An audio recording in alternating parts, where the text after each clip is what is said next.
Good afternoon, advisors. Welcome to our 9th webinar this year in the 2014 webinar series, Insurance by the Numbers.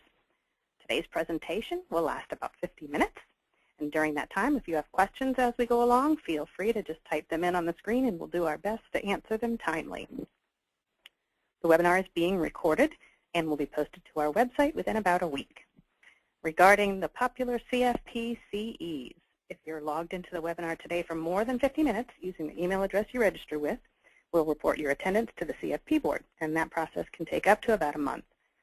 This month's number is 8, with 8 to 10 being the multiple of salary that determines the value of a business's key person. And your presenter today is Mark Maurer, our president and CEO, who's a CFP and an MBA, and he's constantly monitoring the insurance and financial services industries.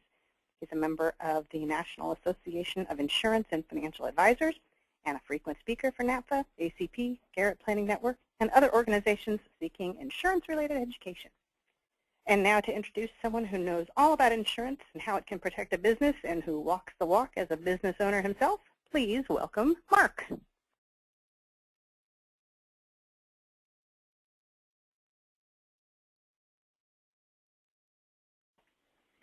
Thank you, Dina, and I know many of you were expecting to see Keith today, but let me ask you this question. How many times have you gone to a restaurant, you ordered a sandwich and thought, you know what, I'm going to be good, I'm going to order the salad, and instead they bring you the fries?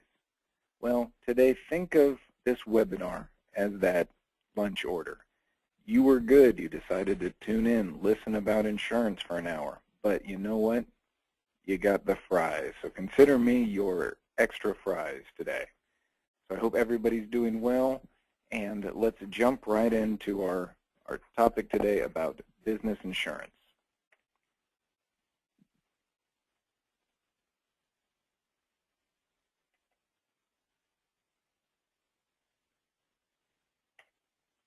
So why do we consider business protection insurance? Well, there's all kinds of different reasons, and we're going to touch on a few of them, and probably many of these you've either discussed with myself or with Keith. But one of the very first things is, how do you start a business? Well, many times you need a loan. And how do you secure a loan? Many times insurance can help with securing that loan. And then you have a business. What if you have a key person who becomes an integral part of the business? You want to protect the business from the loss of that key person. Or what about the loss of yourself as the owner or one of the other owners? Buy-sell, using insurance to fund a buy-sell agreement helps with a lot of those situations. Salary continuation. You want to benefit either yourself as the owner or a key person with some sort of compensation once they've left the business and want to use it maybe as a way to keep that employee on.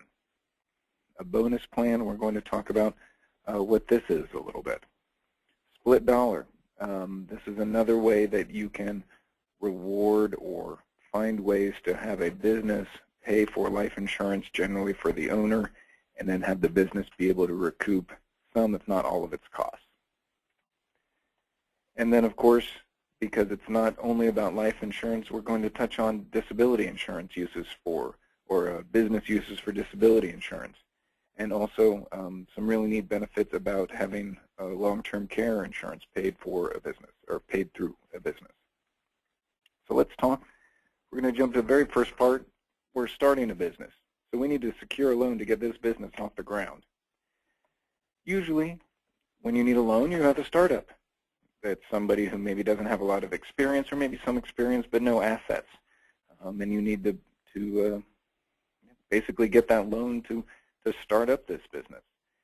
Most of the time, the owner is going to be personally liable for the loans. Why? Because I don't really have a business to assign the loan to. And so many times a bank is going to require life insurance on the owner as a way of obtaining the loan.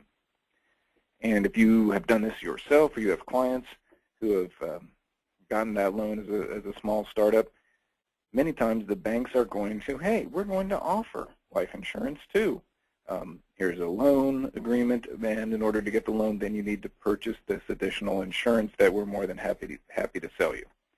So what is a better purchase? The bank deal, the insurance that they're going to offer and attach to the loan, or an individually owned policy? Well, with an individually owned policy, it's personally owned. So if I pay off the loan, then I get to keep the life insurance. With the bank deal, once the loan is paid off, there's no life insurance left. With an individual policy, I name a beneficiary. And how this works is that if I have a life insurance policy, I name my spouse as the beneficiary. And then we put a collateral assignment onto the policy. It's a lot like a lien. You consider if you do an addition on your house and the plumber puts a lien on the house. It's not unlike a lien on the policy. So if I die before the loan is paid off, the insurance company pulls up my file. They say, wait a second, there's a collateral assignment here to Bank ABC. They contact Bank ABC. Bank ABC says, yes, we had $1 million loan. He's paid off $500,000 of it, so there's a $500,000 outstanding. The insurance company pays the $500,000 outstanding loan to Bank ABC, and then the remainder to the beneficiary. So we get that question sometimes, is it always, you don't actually want to name the bank the beneficiary, because if I name the bank the beneficiary of this $1 million policy, and I die in 9 years and never change the beneficiary, the bank actually still gets $1 million, even though I only owe the bank $100,000. So I have a named beneficiary on my own individually owned policy. Premiums aren't deductible, but I'm going to show you how much money you save, and we're not even going to be all that concerned about that. And so the bank gets that collateral assignment for the loan balance, and it's usually a 2-page form signed by someone who can sign for the bank, and it's attached to the life insurance policy, and it becomes, like I said, like a lien. It's the very first thing that gets paid if there is a death benefit on that individually owned life insurance policy. And this is important. Remember to get a release of collateral assignment when the loan is paid off. Now, the mechanics of it would work is if something happened to me, there's a collateral assignment. The insurance company is going to contact the bank. The bank is going to do their research, and if they work as quickly as most banks do, 30 days, they'll get back and say, oh, wait, he's already paid off the loan. And so then the insurance company now can distribute the funds to my beneficiary. The problem is that was 30, 45 days where it was held up that it didn't go directly to my beneficiary. So it's important.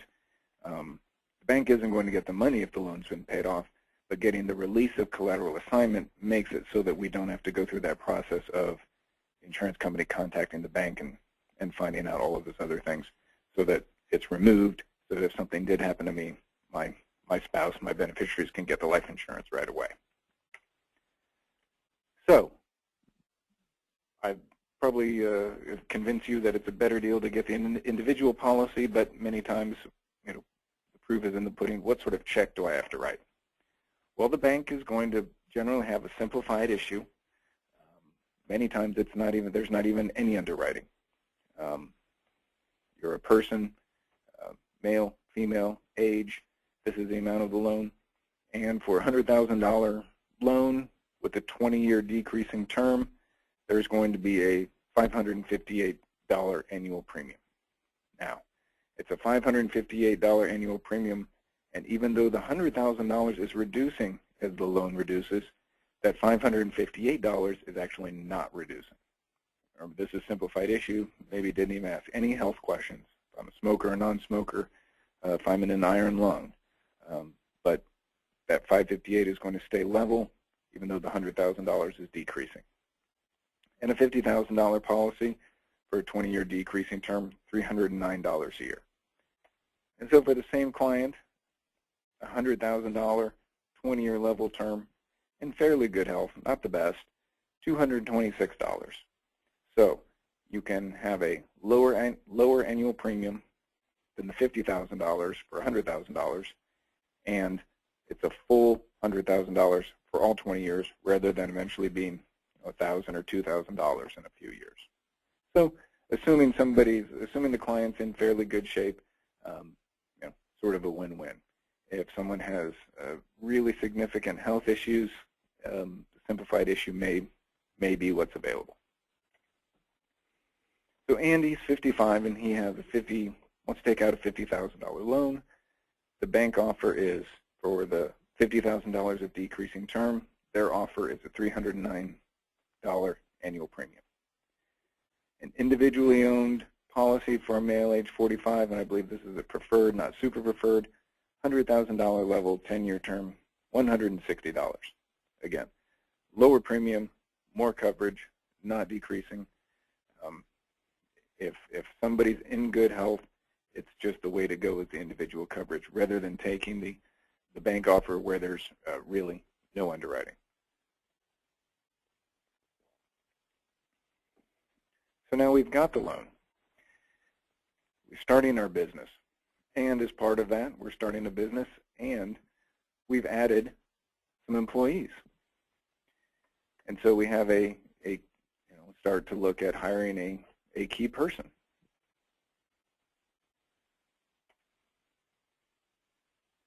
So now we have our key person. They're the one, right now they're our most valued asset. We have computers, we have phone lines, we have desks, we have chairs. But what's our most valued asset? It's that key person who maybe has all the contacts in a particular area or a specific set of skills that makes the business money. We want to protect the loss of that person to the business. So a key person policy would be a business-owned life insurance policy. Business is the owner. The business is also the beneficiary. Premiums are not deductible.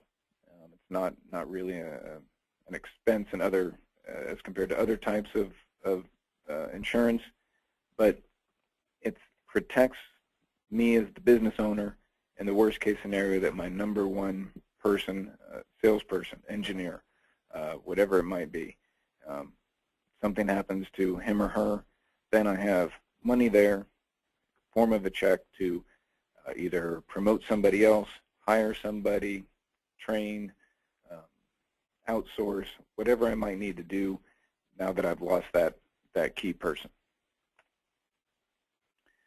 So Jane, she's age 48. She's my key person, and she makes $75,000 of salary. If I want to, as the business, just have a death benefit only protection, really I'm just protecting myself as the business. If Jane were to die, $300,000, 4 times salary. So I did the math and I said, okay, if something happened to Jane, if I had 4 times her salary, I could hire Steve over at XYZ Corporation. He's pretty good. He's not as good as Jane, but he's the number 2 salesman I know of, and so I'd try to recruit him. And I think I'd probably need about $300,000 to get a signing bonus, get him up and running, get him trained, and then he'd be maybe not as good as Jane, but pretty close. So that's the number I need. So I get that 20-year term policy. I'm expecting Jane to work another 20 years, and as a business, I'm paying $455 for that. Again, the business is the owner. If something happens to Jane, she dies, those 20 years, the business is also the beneficiary. The business is the premium payer. Jane is really just the insured. She, at this point, and we're going to talk about this, she really doesn't get anything out of this deal. It's just me as the owner who's protecting myself. But usually we add something to it. We add a kicker, and we're going to talk about that here in 2 bullets. I'm the owner. I have this key person. I got the loan. Now I'm even more far advanced in my career. Now I'm looking at what happens if I've brought on another owner. And so now there's 2 of us. Maybe there's 3 of us. So what happens to my small business if one of the owner dies, one of the other owners die?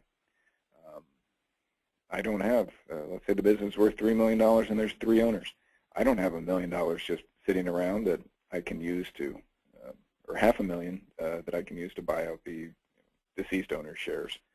So we use a buy-sell agreement. And We use buy-sell agreement, which is an agreement drawn up by attorneys, the legally binding contract that says owner A must buy from owner B and owner B must buy from owner A. Here is a defined price. Here's a contract.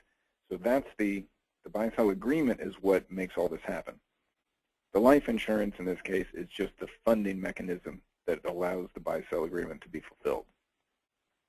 In the case of a stock redemption buy-sell plan and a stock redemption using life insurance, the business owns the life insurance policies. The business is the beneficiary of all the life insurance policies.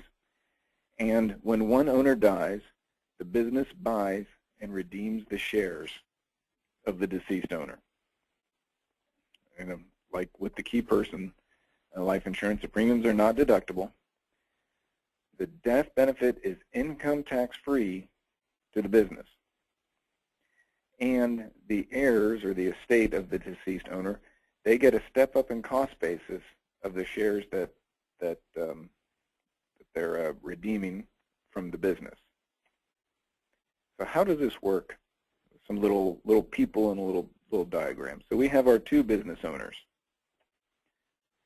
They contact an attorney, and they both sign this contract, a buy-sell contract that says, I agree to sell, I agree to buy, here's the defined price, here are the defining events. And so we have that. We're good. We have the first part. We have the buy-sell agreement. But how are they going to pay for it? The business pays premiums to the insurance company. And so we have the buy-sell contract. Now we have the insurance companies issuing the life insurance policy that say, if one of them dies, here's the X dollars that they agreed to pay each other. And the insurance company then issues the life insurance policies on the owners, goes back to the business. The business holds those policies. Now, what happens? Aw, that's sad. But you know what? Luckily, we had those life insurance policies. And so what happens now is that the life insurance company gives money to the business. They pay that death benefit, income tax-free to the business. So the business takes that death benefit and redeems the shares from her estate. And those heirs give the stock back to the business. The business is going to retire those shares in exchange for a check. And so that's how that whole process would work in an amazingly short amount of time. Pretty simplified, but that's the gist of it, is that the business then gets the death benefit and buys the shares from the estate and then retires them. Because we retired the shares, he gets bigger. Remember, the business retired the shares. If we have 100 shares outstanding and he owned 50 and she owned 50, the business retires her 50 shares. He owns 50 shares. But what percentage of the business does he own? He owns 100% of the business. So even though his shares are the same number, his percentage just increased. So he's now the sole owner because she doesn't have any shares anymore. So that's an stock redemption buy-sell, or sometimes called an entity purchase buy-sell. There's also a cross-purchase buy-sell. And in this case, rather than having the business own the policies and be the beneficiary of the policies, person A owns a policy on person B, and owner B owns a policy on owner A. So they own the policies on each other individually. At this point, while there's a buy-sell agreement in place, the business actually isn't involved in the life insurance components.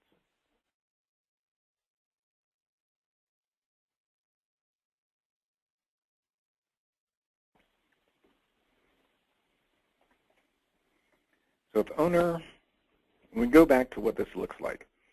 Owner A buys a life insurance policy on owner B. Owner A is the payor. Owner A is the owner. And owner A is the beneficiary. And vice versa for owner B. They are basically using after-tax dollars to pay the premiums. And in this case, they're going to get the death benefit income tax-free to themselves. So when owner A unfortunately dies this time, owner B gets the death benefit income tax-free to him. And it goes directly to him. There is the agreement that says because of these policies, then he is required to take that money or whatever money to buy the shares out from her. But the business isn't actually a part of these policies. And so many times having the business be an owner, own the policies, it adds a little bit of safety. The other thing that the entity purchase makes much more is much more attractive when we have more than one owner or more than two owners. So if you look at owner A and owner B, that's sort of the perfect example. They just own a policy on each other. If we had 3 owners, then there would have to be 6 policies, each owner owning a policy on each of the other owners. If we went to, so that's 3 owners, we have 6 policies. 4 owners, we have 12 policies. Imagine some of the law firms that you know of with 42 partners or 12 partners. It's an amazing amount of policies. So beyond new people, I think the entity purchase makes a much more streamlined, especially if you think there are going to be more than one owner, or more than 2 owners at some point. And somebody just, as I was going on that sort of rant, somebody asked the question, is there a preferred approach of cross-purchase by owners versus the company owning the policies? That's really the, and that's, probably typed that right before I started talking, is that yes, more than one owner, more than the 2 owners, it gets, there are way too many policies to manage. So we've covered 3 of our things that we wanted to talk about. Now let's talk about salaried continuation. The first 3 are really the securing a loan, the key person, the buy-sell. It's really protecting the business, but sort of protecting it from a loss or getting it started. We aren't looking at some of the more complicated or beneficial things that we can do with life insurance that not only protect the business but allow business owners to either recruit people, retain people, especially for owners, ways to use corporate dollars to help fund their retirement. So what is salary continuation? Well, we have a salary continuation that basically promises to provide, to continue a salary to an employee if 1 or 2 or both of these things happen. 1, if an employee dies before retirement age. Or 2, I can promise to continue a salary of an employee at retirement. Sometimes that's called golden handcuffs or just some sort of executive deferred compensation package, but something that says, as long as you stay with me, Jane, you're 48, as long as you stay with me to age 65, keep doing what you're doing, I'm going to provide some benefit once you do retire. If we only talk about number 1, that Jane dies before retirement, this is usually a death benefit only plan because I'm not necessarily promising anything after retirement. I'm saying, Jane, you're doing great for me, and if something happens to you before you retire, there's going to be something that I continue to your heirs. So it's many times a death benefit only plan. It's usually a term because it's going to just end when she retires. Probably want to spend as little as possible on it. And many times I'm going to roll this into the key person. The key person is a great benefit to the business, but there are going to be times when the key person says, well, I'm a key person, but what's in this key person plan for me? Sometimes we need to sweeten the pot a little bit in order for them to do the application. We've had a few experiences where the owner didn't explain very well or provide any incentive for the key person to get the life insurance, and they just said, no, I don't need to. And in one case, they went back and said, well, if I'm so key, then I need a raise, and I want this, that, or the other. So adding some sort of benefit to the employee along with the key person goes a long way. So in this case, Jane, we talked about the key person coverage for the business. The business needs that $300,000 to go hire Mike or Steve or whatever name I used before at that other company. But I know Jane.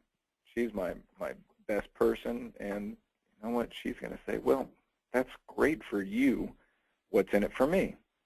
So rather than getting to that conversation, we just say, Jane, we want to do this. We want to protect ourselves just in case something to happen to you.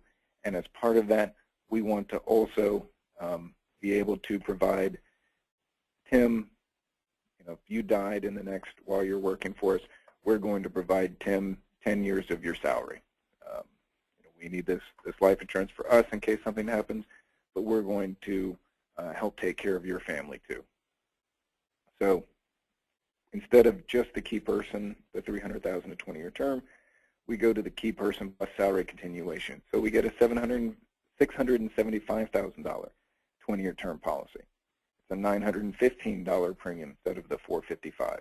But with that $675,000 policy, we also promise to pay Tim or her kids, whoever it might be, $75,000 for 5 years if Jane dies before she reaches retirement age. So there's that little part that sweetens the pot that allows me as a business to protect myself and then giving something to the employee as well.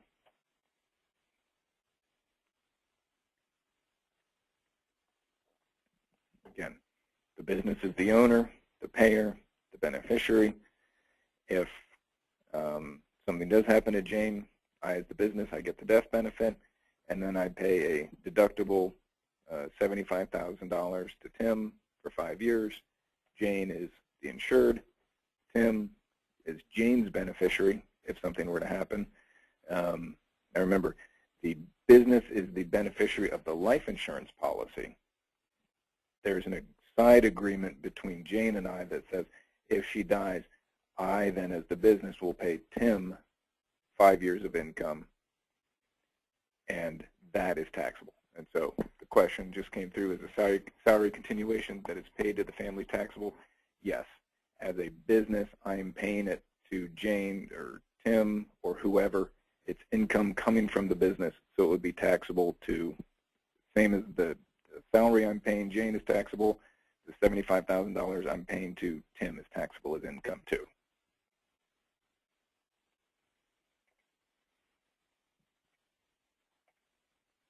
Now, that's the pre-retirement, the death benefit. Death benefit only. Jane, if you die,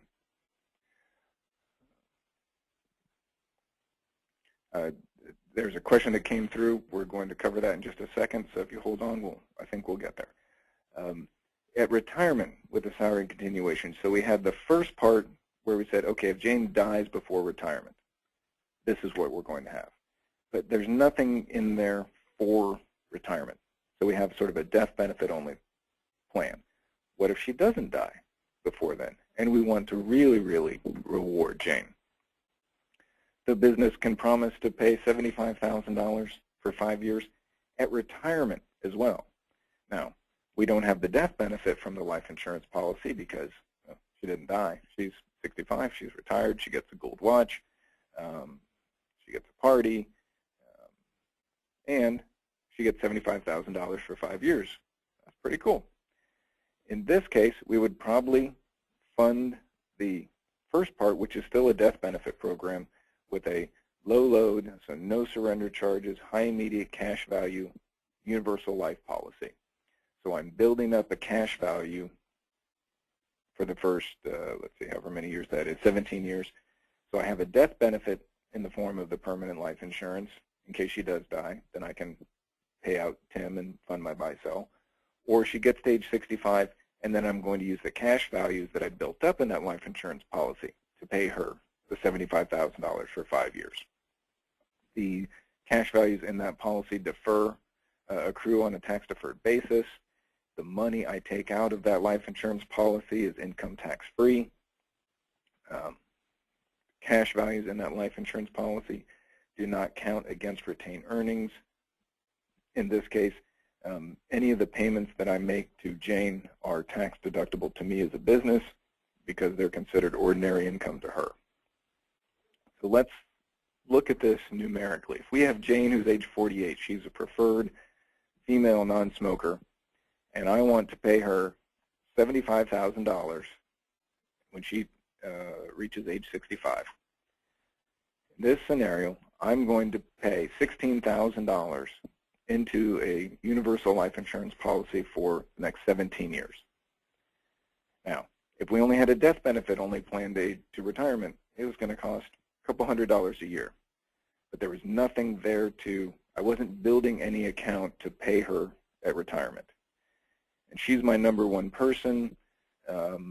Something happens when she goes away at age 65 to say I'm just going to pay her the $75,000 out of normal earnings. Well, I don't have Jane anymore. I just, I have my two new people and they're good, but to say I'm going to have the same kind of income as I did when Jane was working and still, I won't, and I need to pay this extra to Jane. So I'm using, pennies today to provide dollars later. So we're going to pay that $16,270 into this policy for the next 17 years. If Jane dies before age 65, I have all that death benefit. I'm going to get the death benefit. I'm going to pay Tim the 5 years. I'm going to get the guy from the business next door. If not, I'm going to take tax-free either withdrawals or loans from this policy of $56,250 for 5 years. Why? If I get $56,250 tax-free and I'm going to pay Tim, or I'm going to pay Jane $75,000 deductible, I only need $56,000 tax-free at a 25% tax bracket to pay $75,000 that I can deduct. So I'm going to take that money out of this life insurance policy for 5 years. After 5 years, everybody's good. Jane's on that boat in retirement. She's sailing around the Bahamas. And then after 5 years, I have the cash surrender value in case I, as a business, decide I need that money. Or I can just keep it as a death benefit. And eventually, Jane's 65, it may be 20, 30 years, but at some point I could retire, or I, as the business, would collect the death benefit, and then I could use it either to just repay myself, or I still have that death benefit that I can use it at some point in time. Somebody asked me, if I am Jane's replacement, will you give me the same kind of package? That sounds great. Really what we can do, and these work really well when you have multiple ages, multiple people coming through. And really, if it's a long-term business, what ends up happening is that death benefit eventually I get from Jane's policy as the owner goes back in and it helps offset the same package that I might give to Mike. So yes, it can be, if there's a few of them going on every, either being started or death benefits coming in, the first one's probably the most painful, writing that check, but then at some point there's a death benefit coming in that's helping offset some of the costs. So it can probably, I see these being proposed to physicians' offices, people where we have lots of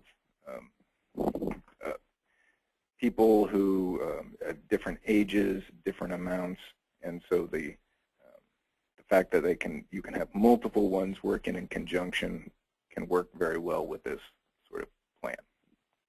And I have quite a few questions coming in. If I don't get to them online, I will make sure I email everybody individually. Some are good for broad questions. Some are pretty specific. And so I will, if I don't get a chance to address them live, I will definitely get back to you in the next week with an email.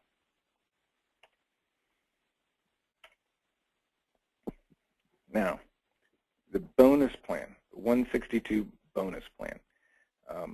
No doubt you all have heard about this. Let me explain what it is. A person owns a policy, or our guy with the briefcase. He has a policy that's owned by himself. And if a business pays those premiums directly, well, then those premiums are considered taxable income to the employee. And the employee names the beneficiary of this policy. And it can be a term or cash value policy.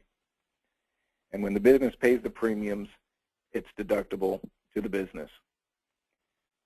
Now, if any of you are looking at this and say, how is this any different than me just paying him a salary and him buying the life insurance himself, you'd be correct. There is no difference.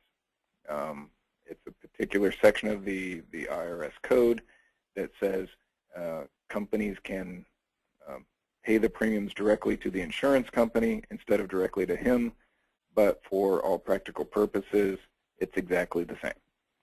Now, why would you want to do that? Well, there's a couple reasons. One would be it's a way to fund that bank loan policy. I'm a startup. I don't necessarily have the business yet. I need the loan to start up the business.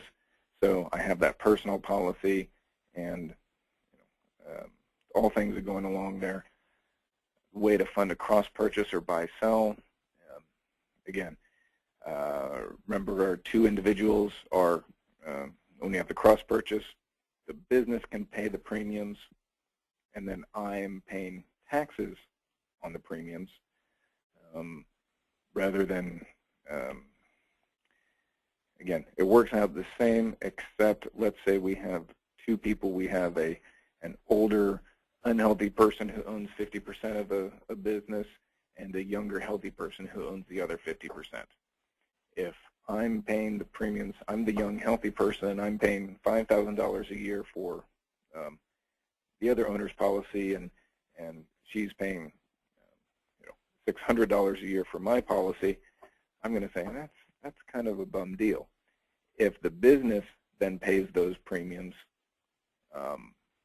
the $5,000 is included in my income, but I'm really only paying taxes on the $5,000. So it feels much smaller. So there's a reason to do it there. I think the biggest reason is that it's a benefit to an employee. There's an advisor that we worked with a few years ago who had a person who worked for him who was an assistant, and he said, really, I know I could give her the $200 to make sure that this, to get this life insurance. I really want her to get the life insurance, but I'm not sure that the $200 will make it to the life insurance policy. So really, I'm going to pay the premium myself. And so, in a very complicated way, it's a 162 bonus plan. But really, it's just a way to make sure that as an employer, something that I'm providing to an employee gets paid. But from her standpoint, she gets $200 of income tax, of taxable income, whether it was paid in a check or paid to that life insurance policy. And we can do it with the own salary continuation. I own this life insurance policy, and the employer is going to pay directly into it. It's still income, but it's just a way that I don't feel it. I don't have the option to go spend it on other things.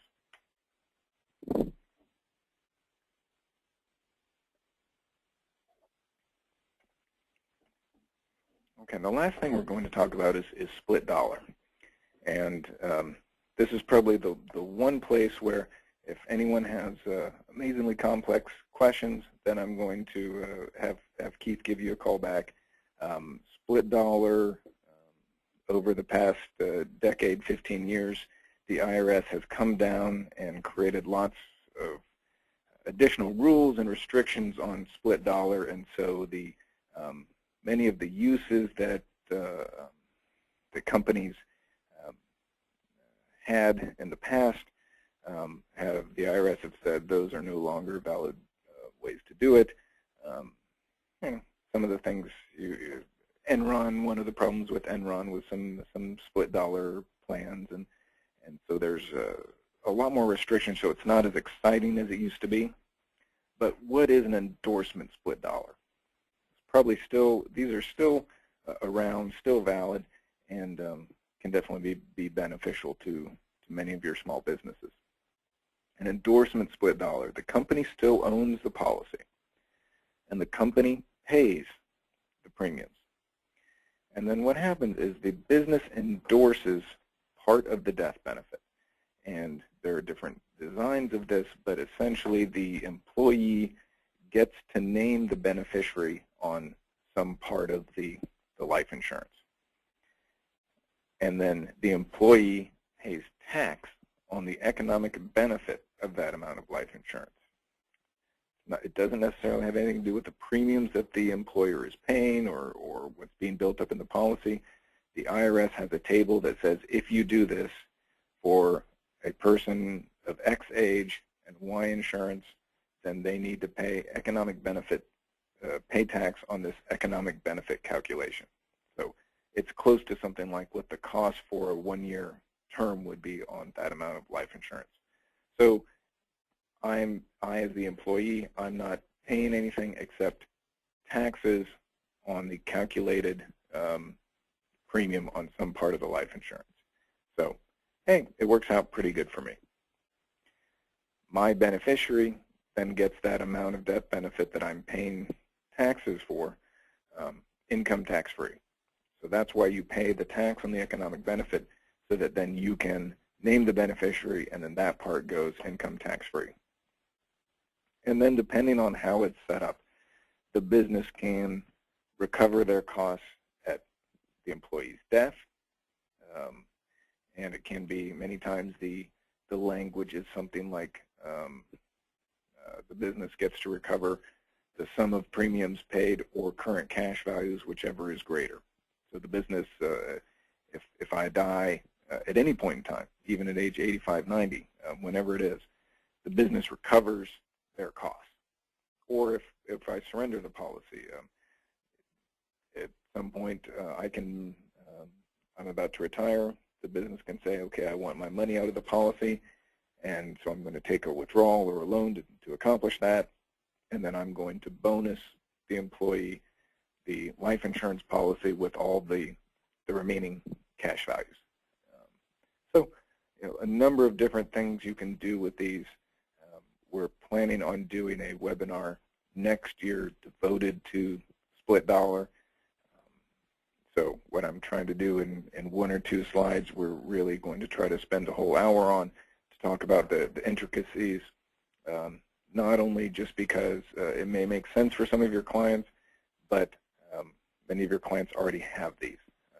They either just don't know it or they forgot about it, but many times they bring it to you and they say, I have this policy and I don't remember a lot about it, but my business owns it, and every year I get this a 1099 or something in my taxes for it. What is it? More than likely that's a split dollar, and a lot of times it's worth digging into those to see exactly what they have. And some of the possible uses for split dollar, again, to fund the bank loan, it's an employee benefit.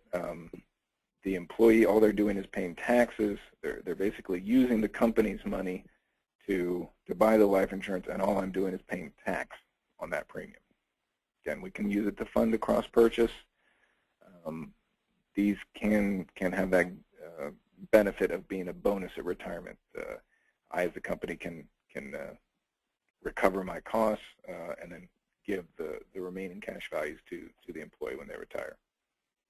And we can work this in as a combination with the key person, the salary continuation, so again, everything sort of builds on top of each other. It just depends on what do we want to do and who is the insurance for.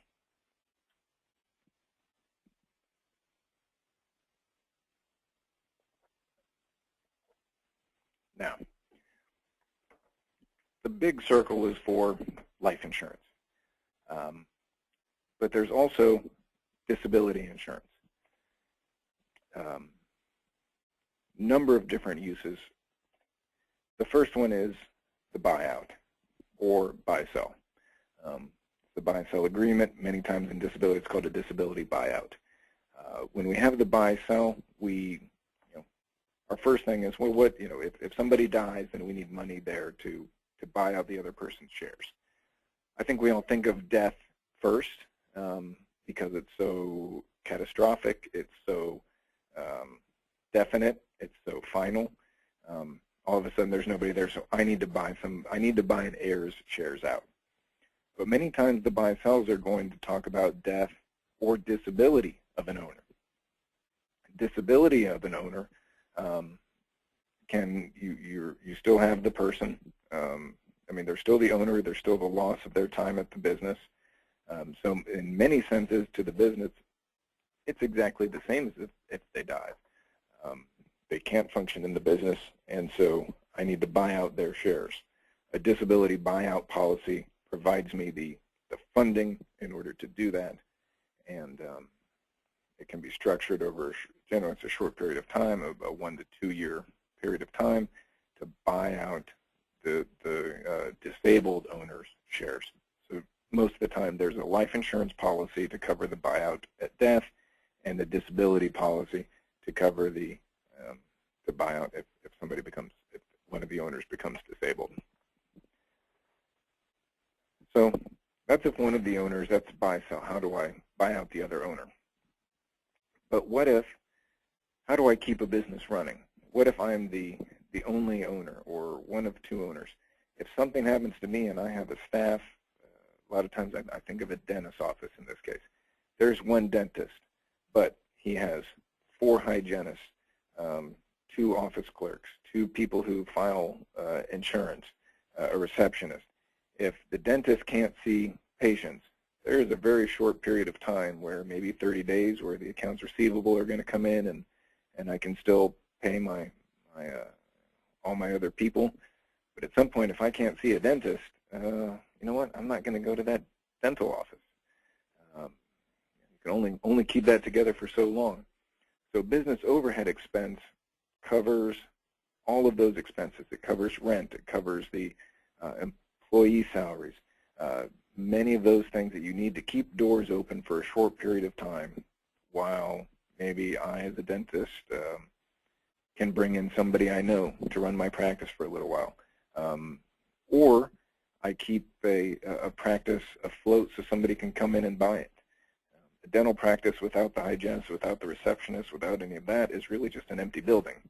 But if I could keep paying my staff for 6 months to stay here until I was able to find a new buyer, well, then I really have something to sell. So business overhead keeps a business running in case something happens to one of the people responsible for bringing in the income. Business loan protection. Imagine I'm a startup,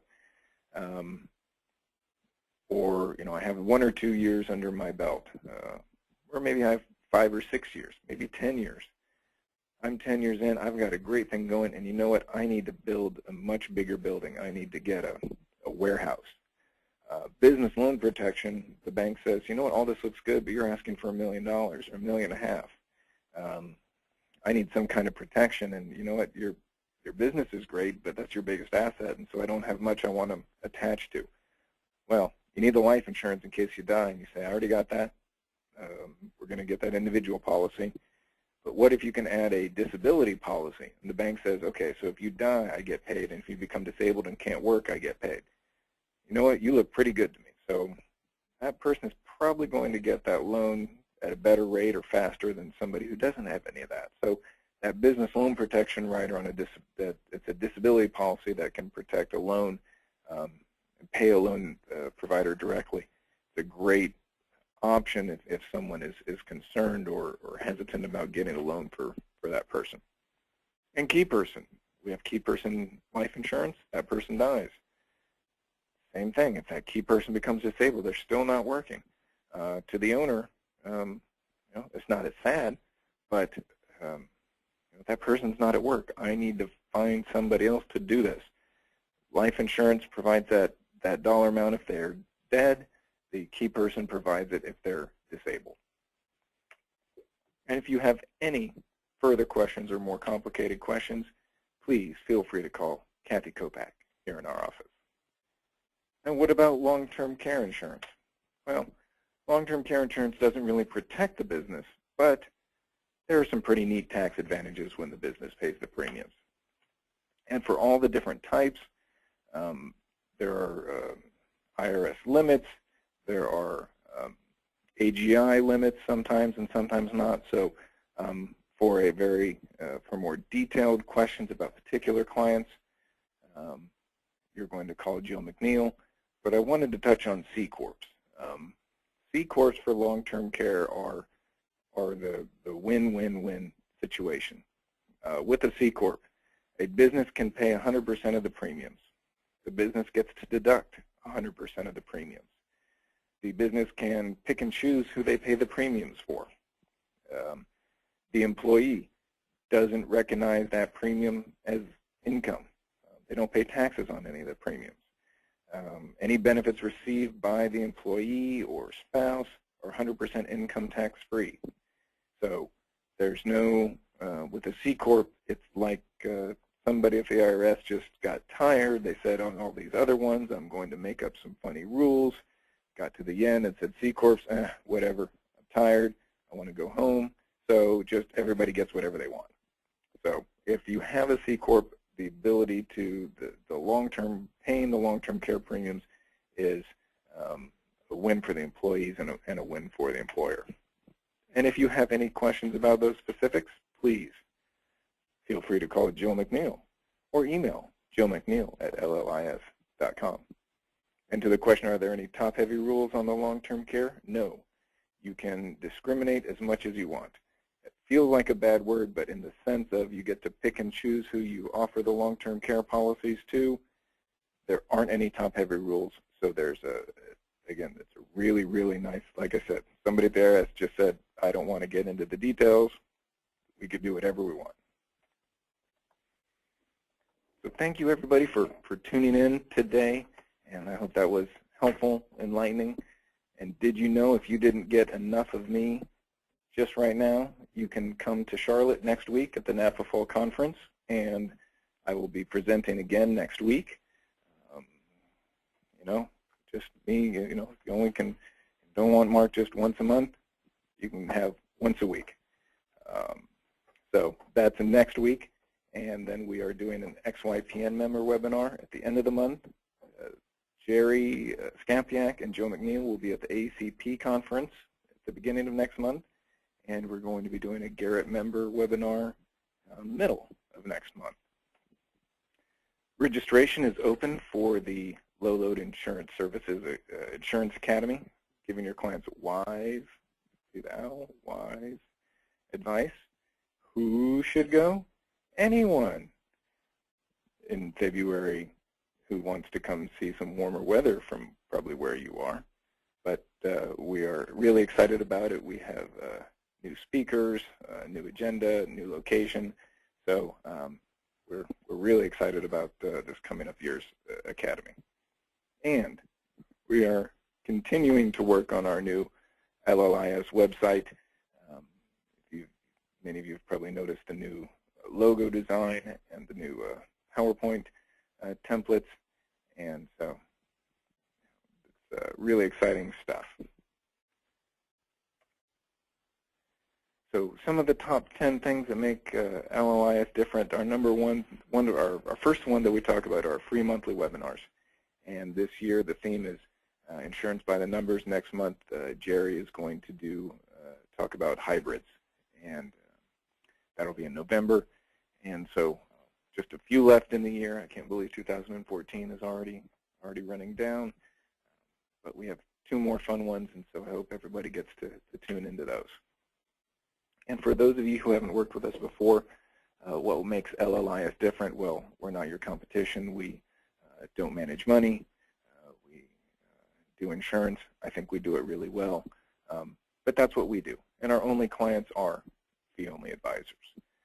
We do our best to save you time and save your clients money when we do policy reviews or when we're pre-underwriting clients for all the different insurance solutions we provide. And we provide tools to you and your clients on our website. And we are proud sponsors of a number of different fee-only advisory groups. And you'll see many of us here from LLIS at the conferences the end of this year and coming next year. And so we have our product specialists in life, disability, long-term care insurance, and annuities. For any questions about business disability, contact Kathy. For any of the questions about the deductibility of long-term care insurance premiums, contact Joe. And it's not just upfront when your clients get insurance through us. We keep you in the loop with our AIM system. It's our application information message. So you're kept in the loop as your clients' policies are progressing. And then even after policies are in force, we're following up every year with the advanced premium email, or APE, to remind you and your clients that they're going to have a premium due. When their term is expiring, either it's 10, 15, or 20 years from now, we're following up with you and the client to say, you know what, that 20-year term policy is coming to an end. What would you like to do? Would you like to continue, keep going, move on? And so we do a lot of things for advisors, and we just hope that everybody enjoyed this. And I have a few questions. Let's see. One of the questions was on the permanent policy. When we started taking money out, can the loan compounded to be greater than the death benefit? The answer to the question is that the loan can never grow larger than the net cash values. And so you can only take out a loan that provides a positive balance of cash values in the policy. If the loan ever grew too large, it would lapse, and then the business gets a 1099 and no cash from the policy to pay any of the taxes due. So the loan compounding could never be greater than the death benefit, and it could never be greater than the gross cash value.